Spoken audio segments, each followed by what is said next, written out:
What was your question about the loose leaf binder? And Oh, because I went by Varsity the other day to try to go ahead and just get textbooks since I saw the email. And one, I couldn't, the coding you gave me and where they did offer the book. What do you mean the coding I gave you? I don't well, it has understand. like those, like it had a bunch of extra digits, so that way they can also find the specific book. What coding did I give you? I don't It's understand. like, I don't know, it's like, I'd have to pull up the email. It's the, Are you talking about the ISBN number? The ISBN. Like, it wasn't matching the one there, but it was a book, but it wasn't in a hard copy. Is like it that. Technical Communication Today, Richard Johnson Sheehan, Just a 4th loose edition? leaf version. Yeah, it's just. Then it's the textbook. Okay, so they just don't do a hard copy anymore? I don't know. No, they do, but you have the option to buy it loose leaf and it's cheaper, you just have to put it in a binder. Okay, well, I couldn't find a hard copy there, so I was just wondering if. This is not the latest edition.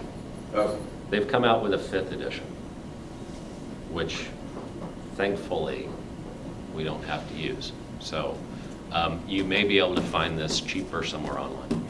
Yeah, I found it on Amazon for $50. Yeah, which is still, but better than nothing. So my advice might be to go ahead and get it from the TTU bookstore now. Keep your receipt, and then kick around and see if you can find it cheaper somewhere else. And if that somewhere else is like somewhere on the internet, then order it, and then when it comes in from there, then return to the, to the library. But yeah, you will need it. You'll fail the course if you don't get the textbook portion. Yeah. Do you need the CD that comes with it, like if we get it used or Oh, something? no. Okay. Just the loose leaf or bound, whatever, but just the hard copy. Yeah, I like paper. So yeah, don't pay extra for like my tech lab or whatever the hell it's called.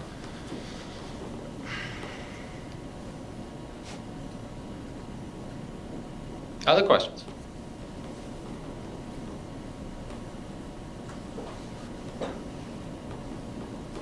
Policies? I don't think anyone's really asked any questions about syllabus policies yet. You looked at the syllabus? It's a PDF file. I know you got to open it up. My 3365 class, I'm a little bit more free to organize it differently, so it's just web pages. But for you folks, it has to be a PDF, and it has to be 5 pages long. Yeah, question? What is the professionalism evaluation? Oh, awesome, awesome, awesome. Yes. Talk about professionalism evaluation.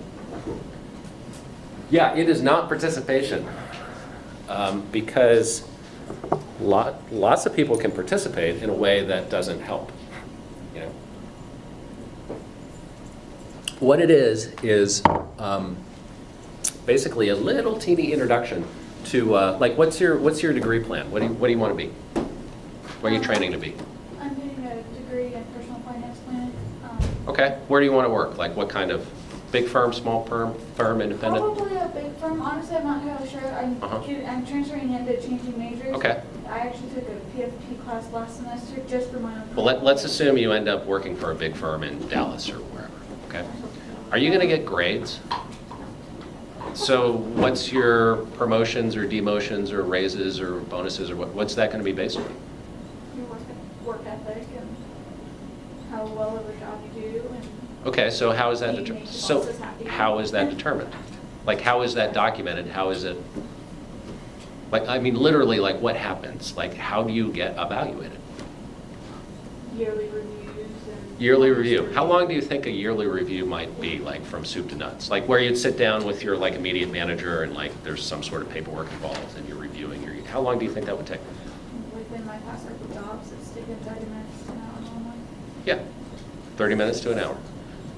For a professional job where we're deciding if I get 0 bonus or the $50,000 bonus. 30 minutes.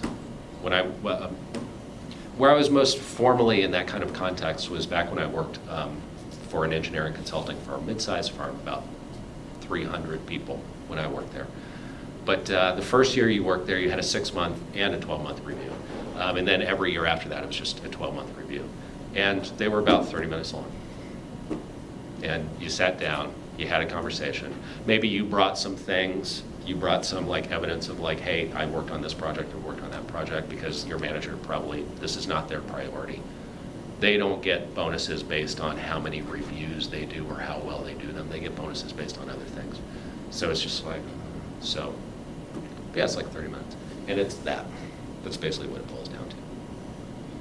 So, did you help the class, the course, to move along more efficiently than it otherwise would have? That's fantastic. Those are the kinds of people that get great reviews. Were you just, I just did exactly what I was told, I didn't create any problems? Okay.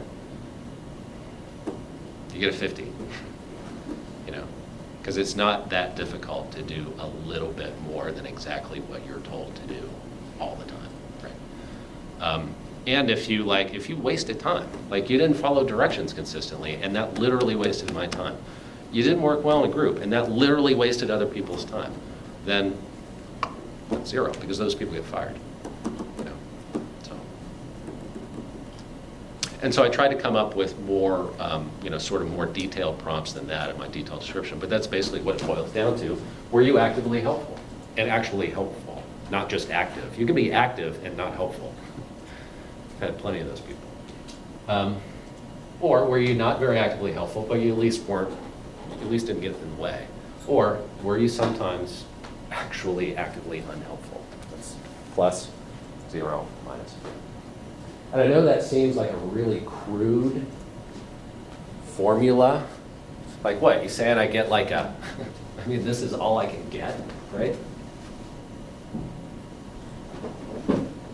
I mean, basically it's 175, a 50, a 25, or a 0. Where's the B? Where's the A minus? Because you've only got 30 minutes. Come on, we got to do this evaluation. Boom, boom, boom. There you go. Plus you're expecting that, well, it's not a problem because ideally you want to be a plus. So, if everything's pluses anything, it's no problem. So the most arbitrary, dead serious about this, the most arbitrary course evaluation experience. Like how many people have been through a class here at Texas Tech, and at the end of the class they were like, that person just threw darts at a board to come up with my grade. Is there anybody that's had a class that was just so completely BS arbitrary? Anybody? You will have a class like that, unfortunately. If you haven't already, I'm surprised that you haven't. But the most arbitrary sort of, I just got evaluated in a course experience that you have in college will be many, many, many times more in-depth and, in retrospect, objective seeming than your average annual review in an actual job. Because really what you get reviewed on throughout the year is what's your reputation. It evolves over time. By the time you get to the review, it's basically just formalizing it. So, and sometimes you get a bad rep for things that are not your fault, but it's just the way it happens. Or sometimes you get a great rep for stuff that you really had nothing to do with, and sometimes it works that way too. But oftentimes it's arbitrary. And so a challenge is to figure that out to begin with, and second of all, to figure out how to manipulate that, how to recognize it, control it to the best of your ability without going insane. Was that helpful? Like in answering your immediate question, which was like, what's the deal with this? Okay. The deal is it's like a real world evaluation. And especially if you're confused about it, talk to me some more, maybe one-on-one. But especially talk to me if you're reading the professionalism description and you're uncomfortable with it. Definitely talk to me so that we can sort that out. Because it is different than the kind of participation evaluation that you've been probably trained to expect in especially English courses.